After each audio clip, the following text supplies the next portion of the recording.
Can I cut back large Japanese maples without harming them? And this is Carla from Richwood, West Virginia.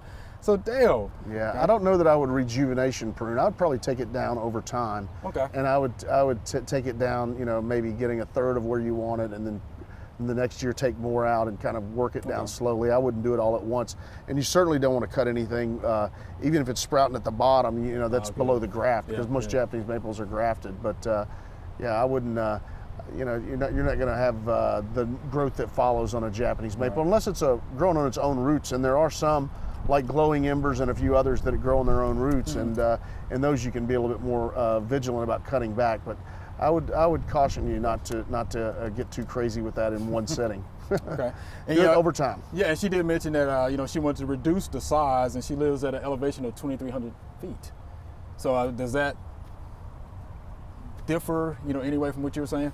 Probably not. No, I don't think so. Yeah, you don't think so? Anything you want to add to that, Kyle? I just do it when it's dormant, and you know, do some thinning on it, and then, as Dale said, take a third off, and the next year you could take another third, and then the third year, and then you've got it down to more of what you want, and you're not taking too much off of it. Okay.